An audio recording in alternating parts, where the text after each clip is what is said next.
Hello, welcome to week 4. I'm Professor Schaefer. Let's look at the Canvas course page and discuss the lesson and the assignment that you have due this week. So on our homepage of modules, you can scroll down to week 4 and you'll see that we're going to start talking about the resume portion of a cover letter. So for the job application, in any point within your career, you're probably going to have to submit 2 documents. One is the cover letter and the other is the resume.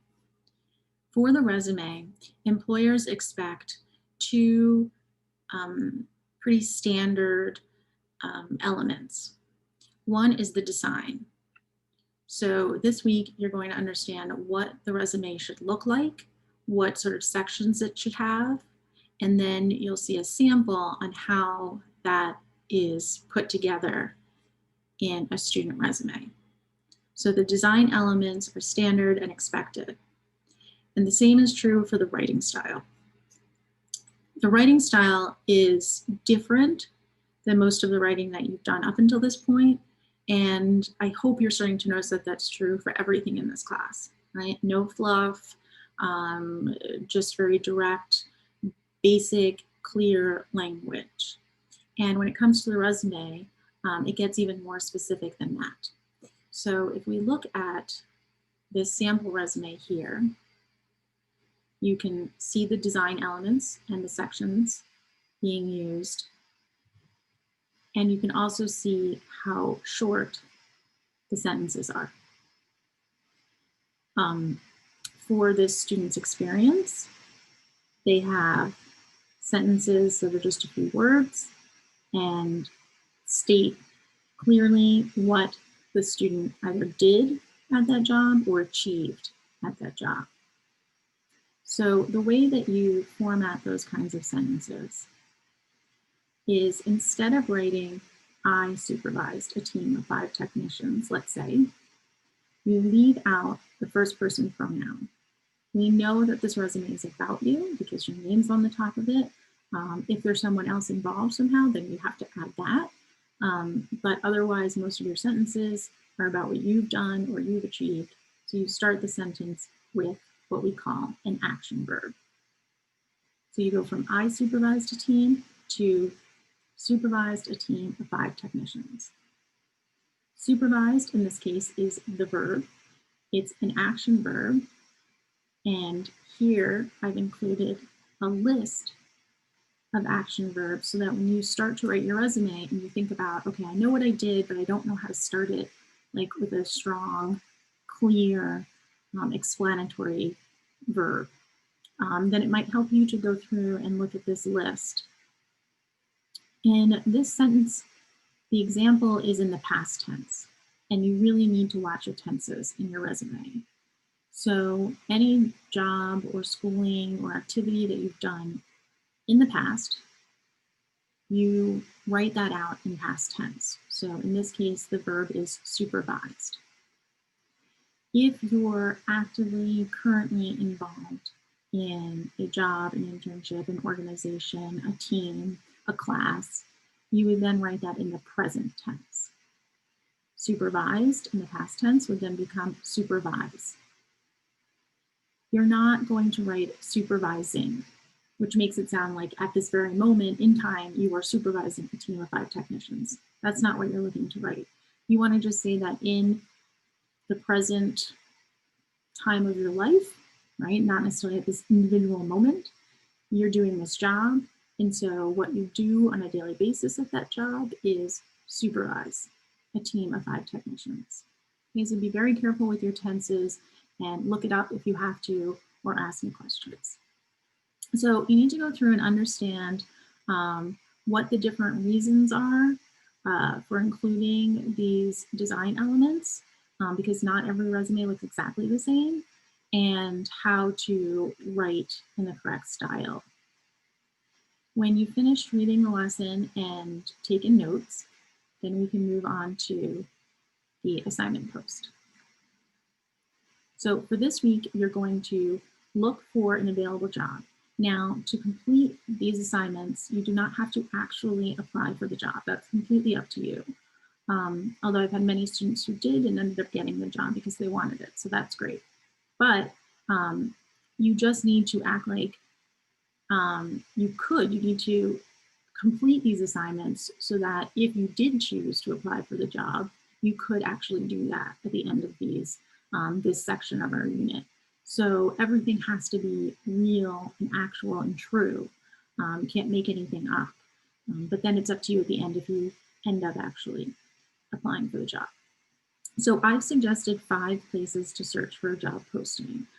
You can move into other areas if you know someone who has a job posted that they're looking for an employee and you want to apply for it, you can use that. But you need to have an actual posting for the job. So I suggest first going to a company that you know you want to work for and looking on their career site. They might have an internship page, something like that. And then University of Michigan Dearborn has a job database specifically for students. And you can look within your major, you can look outside of your major. And so those are the 2 first places you really should start. And then you can move on from there. In order for your job posting to be approved, you have to fulfill these criteria. One is you have to be actually interested in the work. You have to meet the education level requirements. So if they ask for a Bachelor's of Science degree to have already been earned, and you don't have that yet, you cannot apply for the job. If it asks for 40 hours and you're in school full time, you do not have 40 hours available for a job, you can't apply for, you can't use that application. If the location is in another state and you need to be on site, that's not realistic, and so you can't use that job posting. And if they ask for a number of years of experience, even though it might say entry level, there still might be a years of experience requirement. And if you don't have that, you can't use that. So the last thing I want to go over is something that's probably pretty new to you, which is looking at the job posting and then using it to compare to what experiences you've had up until now and writing about that. So in your submission, you have to attach to your post either a PDF or Word doc of the entire job posting. You cannot submit a link this time around or an image file.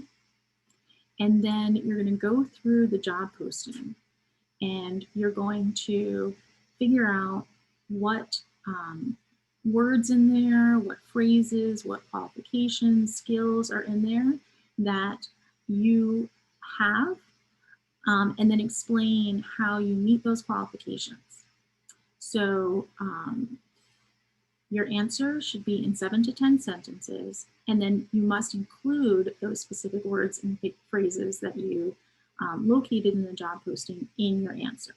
So I think the examples make it clearer. So for example, if the job posting states C++ as a preferred skill, then a sentence that you might write, if you have that as a skill that you've already learned, is you would write, the job posting lists C++ as a preferred skill, and I've taken 1 semester of computer programming class at University of Michigan Dearborn, where I learned C++, and I have also coded personal projects in that language. Or you could write, the job posting was C++ and the job duties, and I took 1 semester of a computer languages class in high school, where I worked on a semester project using C++, therefore I'm already a little bit experienced in that skill.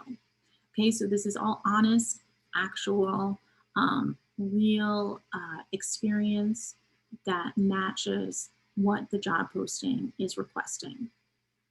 So then what you'll do is you'll post that, and then by Thursday at 11 p.m., you're going to locate the peer who posted directly above you. You're going to download and read their documents. And then you're going to go and you're going to type and post suggestions of words and qualifications that they may have missed. So if collaborate is in the job description and your peer didn't incorporate that into their 7 to 10 sentence explanation of how they match it, and then you can suggest how they might actually have collaborated in their experience. So for example, you could remind them of how in Engineering 100 course, they had a group project, and so they had to have collaborated with those peers to deliver their presentation and do the research. So that's something now that they know about that they can add. Or you can suggest ways that they can pursue different actions to then have that experience. So if they don't have collaboration on their resume, but you see them, or on their answer, but you see it in the job posting, then you can suggest ways that they can experience collaboration right now, such as joining the Formula SAE team at University of Michigan Dearborn. So you're not actually writing the resume this week, but what you're doing is analyzing the job posting, writing about specific words and phrases that are on the job posting that you have some relevant experience with, even if it's brief or small or just superficial, but you can write about it in some way. And then you're reading a peers and looking through what they've written about, and then you're trying to figure out other ways that they could work in more of those words and phrases from the job posting.